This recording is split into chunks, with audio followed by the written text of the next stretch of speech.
नमस्कार, मैं हूं नेहा श्रीवास्तव और आप देख रहे हैं हमारी खास पेशकश जय जय जगजननी देवी। हिंदू धर्म में माता दुर्गा के 9 दिव्य रूपों की उपासना का विशेष महत्व है। मान्यता है कि नवरात्रि के 9 दिनों में मां भगवती के 9 दिव्य स्वरूपों की उपासना करने से व्यक्ति के सभी कष्ट दूर हो जाते हैं और सुख समृद्धि का आशीर्वाद भी प्राप्त होता है। आज नवरात्रि का तीसरा दिन है। माँ दुर्गा जी की तीसरी शक्ति का नाम माँ चंद्रघंटा है। तो नवरात्रि उपासना में तीसरे दिन की पूजा का अत्यधिक महत्व होता है। इस सब पर बात करने के लिए मेरे साथ स्टूडियो में मौजूद है ज्योतिषाचार्य प्रियशर त्रिपाठी जी। पंडित जी, बहुत बहुत स्वागत है आपका। तो चलिए कार्यक्रम की शुरुआत कर लेते हैं। तो आज हम पंडित जी सबसे पहले बात करेंगे माँ चंद्रघंटा के बारे में। कैसे माँ चंद्रघंटा का नाम पड़ा और कौन है माँ चंद्रघंटा? देखिए, सबसे पहले तो ये समझें कि नवदुर्गा का जो नवरूप है वो असल में है क्या। कहते हैं कि दक्ष के यज्ञ में शिवजी के अपमान से सती ने योगाग्नि से देह को समाप्त कर लिया और फिर अगले जन्म उन्होंने हिमवान और मैना के घर में लिया। हिमवान माने पर्वतराज। तो पर्वतराज के घर में जन्म लेने के कारण इनका नाम पार्वती पड़ा, शैलजा पड़ा, गिरजा पड़ा और इन्हें ही हमने शैलपुत्री कहा। माता मैना और पिता हिमवान को ढेर सारा प्यार दिया, शैलपुत्री कहलाई। प्रथमम शैलपुत्री। फिर इन्होंने शिव को प्राप्त करने के लिए घनघोर ब्रह्मचर्य का पालन करते हुए तपस्या की, सो कहलाई ब्रह्मचारिणी। ब्रह्मचारिणी बनकर के जो तप किया उसकी सिद्धि मिली, शिव प्राप्त हुए। चंद्रघंटा सुंदर सुसज्जित और शिव का वर्ण करने में के लिए उद्धत, शिव का वर्ण किया, चंद्रघंटा कहलाई। और चंद्रघंटा ने शिव के साथ संसार को अपने योनि में धारण किया, सो कहलाई कूष्मांडा। और कूष्मांडा जो है वो स्कंद को जन्म देती हैं, सो कहलाती स्कंद माता। और स्कंद माता अपने बच्चे स्कंद, अपने संतान के भाग्य की रचना करती हैं, भाग्य लिखती हैं, तब बनती है वो कात्यायनी। और कात्यायनी जब अपने संतान की रक्षा के लिए शस्त्र से संपन्न होकर भयानक रूप धारण करती हैं दुष्टों के संहार के लिए, सो वो कहलाती हैं कालरात्रि। और जब वह पूर्ण वयस्क हो जाते हैं, बच्चे बड़े हो जाते हैं, तो वो कहलाती है महागौरी। तब शिव कालरात्रि को गंगा में स्नान करा के उसे गौरांग प्रदान करते हैं, तो सुंदर गौरा कहलाती है, जिसे कहते हैं माँ गौरा। और फिर नवमम सिद्धिदात्री। और फिर पार्वती का जो नवा रूप है वह एक पूर्ण स्त्री जो अपने सभी संतान और परिवार को अपनी कृपा से आह्लादित करती है, सो कहलाती सिद्धिदात्री। ये पार्वती के जीवन या एक स्त्री के जीवन के 9 पड़ाव हैं और एक पूरी स्त्री चरित्र का उपासन है। इसमें पार्वती के जीवन का उपासन है, पार्वती का समग्र उपासन है। माना पार्वती के बाल्यावस्था से लेकर जन्म से लेकर के और सिद्धि तक 9 रूपों 9 पड़ावों की पूजा होती है। ऐसे आगे चलकर लिखा कि स्त्रियां समस्ता सकला जगत सु, और सारी स्त्रियां जो हैं वो जगत में नवदुर्गा का स्वरूप है, इसलिए हमारे यहाँ कन्या पूजन किया जाता है। पहले दिन 1, दूसरे दिन 2, तीसरे दिन 3, इस तरह से 9 दिन में 9। तो अब भगवती का ये तीसरा पड़ाव है। प्रथमम शैलपुत्री, द्वितीयम ब्रह्मचारिणी, तृतीयम चंद्रघंटेति। कि भगवती ने ब्रह्मचर्य का पालन किया, घनघोर तप किया, तो उन्होंने शिव को पति के रूप में प्राप्त कर लिया। कहते हैं कि माँ चंद्रघंटा के सिर पर आधे घंटे के आकार का चंद्र बना हुआ है और कहते हैं कि घंटा निनाद से भयभीत होकर के राक्षस दुष्ट जो हैं वो भयभीत होते हैं और उपासक जो हैं समस्त बाधाओं से मुक्त होकर के और भगवती के चरणों में अपनी एकाग्रता लगाते हैं, धारणा लगाते हैं, और इसलिए इन्हें इनका नाम चंद्रघंटा पड़ा। तो इस तरीके से पंडित जी ने हमें बताया कि कैसे नाम चंद्रघंटा पड़ा। तीसरे दिन उपासना माँ चंद्रघंटा की जाती है। पूजा विधि पंडित जी जान लेते हैं, क्या कुछ है माँ चंद्रघंटा की पूजा विधि? जैसे मैंने आपको बताया कि जो दुर्गा की उपासना है असल में वो शक्ति की उपासना है। हमारे यहाँ पे दो उपासना है, एक पुरुष की है ना, जिसमें हम शिव की, विष्णु की, राम की, कृष्ण की पूजा करते हैं, और एक होती है शक्ति की उपासना जिसमें राधा की, लक्ष्मी की, काली की और माँ दुर्गा की उपासना की जाती है। लोग 10 महाविद्याओं की, 64 योगिनों की है ना इत्यादि की जो पूजा करते हैं, ये शक्ति की उपासना है। ये पुरुष और प्रकृति की उपासना है। तो प्रकृति की उपासना प्रकृति के माध्यम से ही होनी चाहिए। याद रखिए, अप्राकृतिक चेष्टाएं आपको साधना से दूर कर देंगे। इसलिए सबसे पहले अपने अंतःकरण में सात्विक धैर्य धारण करें, है ना, और मंत्र जब, ध्यान, धारणा, अनुष्ठान, तंत्र के पंचांगों का बिल्कुल ध्यान करें। मतलब अगर आप शक्ति की उपासना कर रहे हैं तो पहले तो आपने अनुशासित होना चाहिए, है ना, आहार विहार, आचार व्यवहार का संयम होना चाहिए, और फिर ब्रह्मचर्य का पालन करना होना चाहिए, और फिर भगवती में श्रद्धा रख करके, भगवती में मातृवत भाव रख करके और भगवती की उपासना के लिए तत्पर होना चाहिए। इतनी सारी तैयारियां करने के बाद जो आपने कलश स्थापन किया, कलश स्थापन में जो गौरी गणेश कलश नवग्रह षोडश मातृकाओं की पूजा की, हमें उनकी पूजा की तैयारी करनी चाहिए स्नान करके जल्दी से, कि आज मैं भगवती चंद्रघंटा की, भगवती दुर्गा के तीसरे स्वरूप चंद्रघंटा की पूजा करूंगा या करूंगी, ऐसा संकल्प करके, और फिर सुंदर चीज़ों की तैयारी करके, यानी सिंदूर, कुंकुम, अक्षत, फूल इत्यादि सब तैयार करके, थाली जो पहले से ही तैयार रहती है, और माँ के सुंदर भोग के लिए माल पुआ, दूध से बनी बनी चीज़ें आप एकत्र करके, लाल पुष्पों से भगवती का आच्छादन करके, क्योंकि भगवती का यह स्वरूप तो स्वरूप है, आज शिव का ये वर्ण करने वाली है तो बहुत दिव्य है, बहुत चमकीला स्वरूप है। कहते हैं मूलाधार स्वादिष्टान मणिपूरक, जो साधक जन है मणिपूरक चक्र में भगवती का ध्यान करते हैं, तो मणिपूरक चक्र में भगवती का ध्यान करें। जो लोग योग साधना करते हैं और जो लौकिक पूजा करते हैं, वो 16 उपचार तैयार करके गौरी गणेश नवग्रह षोडश मातृका की पूजा करके, भगवती के सुंदर लाल पुष्पों से, लाल वस्त्रों से भगवती का आवरण करके, धूप दीप नैवेद्य मैंने कहा कि सुंदर मालपुआ बना लें, दूध से बनी रबड़ी बना लें, खीर बना लें और भगवती को अर्पित करें और फिर आरती पुष्पांजलि करें। इसके बाद रात्रि काल में अगर दुर्गा सप्तशती का पाठ करें या फिर नवार्ण मंत्र का जप करें तो ये आपके लिए बहुत श्रेष्ठ होगा। तो बहुत ही अच्छे से पंडित जी ने बताया किस तरीके से पूरा विधि विधान है, कैसे शुरू करें, कौन सा जाप करें। पंडित जी ने बताया किसका प्रतीक है पंडित जी माँ चंद्रघंटा, किस तरीके से उन्हें देखा जाए। हमारे यहाँ लिखा कि स्त्रिया संस्था सकला जगत्सु तो ही कया पूरितम अम्ब यही तत्का ते स्तुति अस्तव्य परापरोक्ति। शास्त्र में लिखा कि एक पार्वती एक स्त्री है।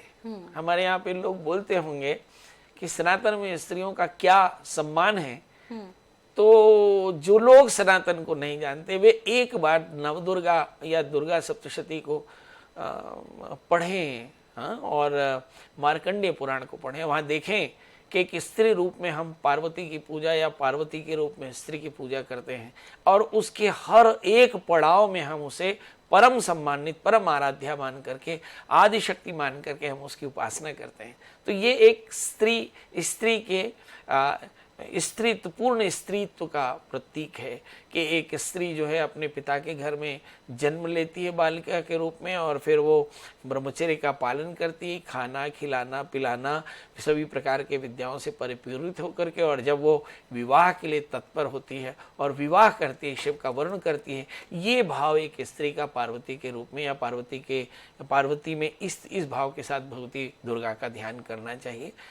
मुझे ऐसा लगता है कि यही धारणा मूल है। और जो सबसे बड़ी बात है जो मुझे ऐसा लगता है कि क्यों दुर्गा की पूजा या नवदुर्गा की पूजा हमारे यहाँ बड़ी महत्वपूर्ण है, क्योंकि हमारे यहाँ पे स्त्रियाँ उतनी ही बड़ी आराध्या हैं पुरुषों के लिए जितने पुरुषों के लिए जितनी स्त्रियों के लिए पुरुष आराध्य है। मैं एक अभी टॉक शो में गया था तो मुझसे एक एडिटर महोदय ने पूछा कि महाराज ये बताओ कि पुरुषों के कल्याण के लिए तो बहुत सारी पूजाएं होती हैं, क्या स्त्रियों पुरुषों के द्वारा भी स्त्रियों के लाभ के लिए कोई पूजा होती है, तो मैं इस कार्यक्रम के माध्यम से उनसे बताना चाहता हूँ कि देख लीजिए पूरी नवदुर्गा जो है वो समस्त पुरुष मात्र जो है, पुरुष जगत जो है ना, जो शिव जगत है, जो ब्रह्म जगत है, ये सारा आदि शक्ति की आराधना करता है। और मुझे ऐसा लगता है कि शिव से ज्यादा शक्ति की आराधना होती है। ये बात ध्यान रखिए, क्योंकि हमारे यहाँ जो माता का पद है वो पिता के पद से थोड़ा ऊपर है ना, तो इसलिए ये हमारे यहाँ दुर्गा का जो पूजन है वो एक स्त्री की आराधना है, एक स्त्री की उपासना है, एक स्त्री के महात्म्य या स्त्री के महत्व या स्त्री के महात्म्य का पर्व है। और ये बताता है कि हिंदुस्तान में पुरुष और स्त्री का समान भाव है, पुरुष और प्रकृति के रूप से हम एक दूसरे का मान करते हैं। जी, तो बहुत ही प्यारी बात है पंडित जी आपने अपने माध्यम से कही है कि शिव की पूजा तो साल में से कई सारे त्यौहार आते हैं, सोमवती अमावस्या हो, गणगौर हो, या इस तरीके के ढेरों त्यौहार आते हैं जहां भगवान शिव, विष्णु और गणेश की पूजा की जाती है। लेकिन नवरात्रि में पूरे 9 दिन हर पुरुष माता गौरी की पूजा करता है, अर्चना करता है, स्त्री की पूजा करता है। जी, स्त्री के रूप पूजा कहते स्त्रिया समस्ता सकला जगत्सु, सारे संसार की स्त्रियां दुर्गा का स्वरूप हैं, है ना, और इसीलिए हम इस स्त्री रूप में स्त्री की पूजा करते हैं। ये ध्यान रखिएगा, हमारे यहाँ पे जो पार्वती हैं वो स्त्री रूप में आराध्या हैं, ये एकदम ध्यान रखिएगा। हमारे यहाँ ना पुरुष भोग का विषय है ना स्त्री भोग का विषय है, पुरुष भी स्त्रियों के लिए आराध्य है और स्त्रियों के लिए पुरुष भी आराध्य है। ये प्रकृति और पुरुष की पूजा है। जी पंडित जी, बहुत ही प्यारी बात कही। अब हम चंद्रघंटा माता के लिए कुछ मंत्र आपसे जान लेते हैं, कौन से मंत्रोच्चार है। वैसे तो आपने बताया है, बीते एपिसोड्स में भी बताया था कि क्या कुछ करना चाहिए। एक ही मंत्र है जो आप कर सकते हैं, दुर्गा सप्तशती का पाठ कर सकते हैं। लेकिन यदि तीसरे दिन की बात करें तो आज क्या कुछ विशेष मंत्र का जाप करना चाहिए? ऐसा लिखा है कि पिंडज प्रवरारूढ़ा चंडको पास्त्र कैर्युता प्रसादम तनुते मह्यम चंद्रघंटेति विश्रुता। ऐसे कि देवी की आराधना से सब प्रकार से वीरता और सौम्यता, निर्भयता और विनम्रता का विकास होता है। तो ऐसे चंद्रघंटा का ध्यान करें कि भगवती हमारे अंतःकरण को मन कर्म वचन से हमारी काया को पवित्र करें। और मैं आपकी शरणागत होकर के आपको प्रणाम करता हूँ। आप मुझे सब प्रकार के मोहों का निर्बंधन करके और मुझे मुक्ति प्रदान करें। ये एक धारणा चंद्रघंटा की उपासना की है। जैसे मैंने पहले ही कहा कि मणिपुर चक्र में सारे के सारे साधक भगवती चंद्रघंटा की उपासना करते हैं। जी, तो जिस तरीके से आपने बताया कि किस तरीके से उपासना करते हैं, पंडित जी ये भी जान लेते हैं चंद्रघंटा की सवारी क्या है और माँ चंद्रघंटा को क्या क्या पसंद है।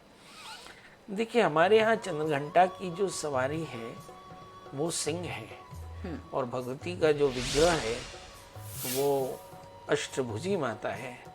और शंख, चक्र, गदा, पद्म, खड्ग, वरमाला और इन 8 द्रव्यों से कई जगह पर वे 10 हाथ, है ना, 10 भुजा की भी हैं, पर कुछ जगहों पर ये अष्टभुजी भी हैं। मोटे तौर पर 10 भुजा मानते हैं और सोने के समान चमकीला है और घंटे जैसी भयानक ध्वनि जिसकी निकलती हो, जिसकी ध्वनि मात्र से दैत्य दानव घबराते हो, ऐसी भगवती का स्वरूप है। जी, तो जिस तरीके से बताया दैत्य मानव घबराते हैं वो है माँ चंद्रघंटा। क्या कुछ प्रसाद और भोग चढ़ाना चाहिए पंडित जी माँ चंद्रघंटा को? और श्रृंगार की बात करें तो क्या माँ चंद्रघंटा को भी 16 श्रृंगार चढ़ाए जाते हैं?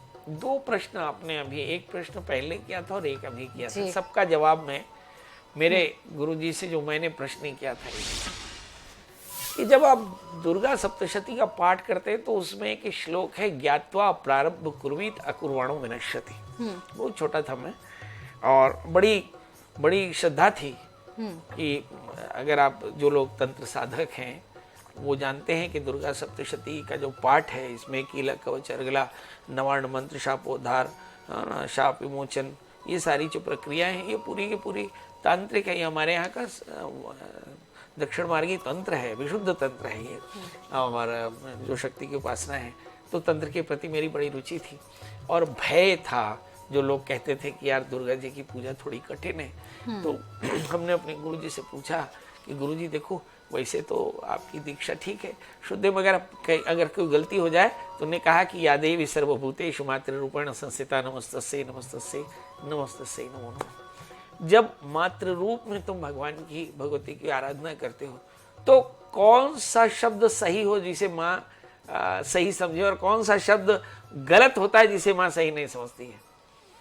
बाल्यावस्था में बच्चा तोतली भाषा में भी जो कहता है माँ उसे शुद्ध रूप में लेती है ना, ये माता का स्वरूप है। इसलिए ज्यादा भयभीत होने की आवश्यकता नहीं है, जैसे मंत्र आपको आते हैं वैसे चुपचाप अर्पित कर दें और जो द्रव्य आपके पास श्रद्धा से उपलब्ध होते हैं वो द्रव्य अर्पित कर दें। याद रखिए, निवेदन करोत, यह जो एक शब्द आया कि अब क्या क्या निवेदन करें, कहा निवेदन करोत, यह निवेद्य क्या होगा, जो आपने निवेदन कर दिया।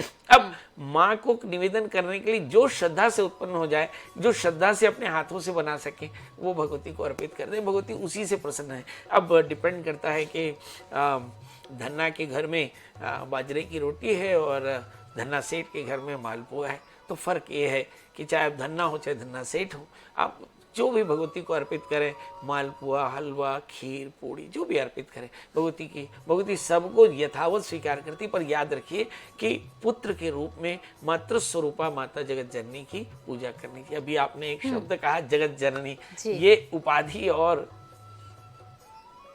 पराम्बा के अलावा किसी को मिली नहीं, इसलिए ये जो कुष्मांडा स्वरूप है ये जगत जननी है ना। कुष्मांडा यानी कुम्हड़े के बीज जिस तरह से कुम्हड़े के गर्भ में चिपके होते हैं, ऐसे ही कुष्मांडा ने सारे संसार को अपने गर्भ में धारण किया, इसलिए उसे भगवती कहा। भगम योनिम सृष्टिम धारयति सो भगवती ये थे कि जिसने अपने योनि में, गर्भ में सारे संसार को धारण किया हो, इसलिए उसे भगवती कहा। और भगवती के रूप में वो माँ जगत जननी है, और जगत जननी यानी अपनी माता को हम जो प्रेम से अर्पित कर दें, माँ वो सबका सब स्वीकार करती है।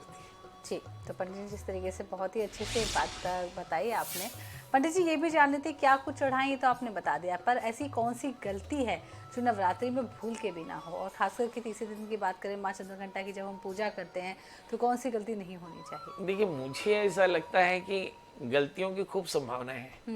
यदि आपने गलती की है तो कोई बात नहीं, और ये गलतियां अपराध नहीं होनी चाहिए, है ना। मतलब जिसे आप जानते हो गलती है और वो कर दें तो अपराध है ना। बात बहुत छोटी सी भी हो सकती है, बाईं तरफ पार्किंग करें, बाईं तरफ गाड़ी चलाएं, ये आपको पता है अगर दाईं तरफ गाड़ी चलाते हैं तो अपराध है ना। यहाँ पार्किंग ना करें उसके बाद भी पार्किंग करें तो ये अपराध है ना। तो ये है कि हमें जो पता हो कि भाई ब्रह्मचर्य का पालन करना है सो करें, आहार का संयम करना है सो करें, राग द्वेष से दूर रहना है सो रहें, है ना। अपने अंतःकरण को शुद्ध रखना है सो रखें, है ना। भगवती का ध्यान करें सो करें। मगर अगर आप क्रोध करते हैं, आहार का असंतुलन रखते हैं, ब्रह्मचर्य की खंडना करते हैं, तो निश्चित तौर पर जानिए कि ये आपके व्रत को भंग करने वाला है और इससे आपको परेशानी होगी। तो व्रत को भंग करने वाली चीज़ें पंडित जी ने बताई और इससे आपको परेशानी भी होगी।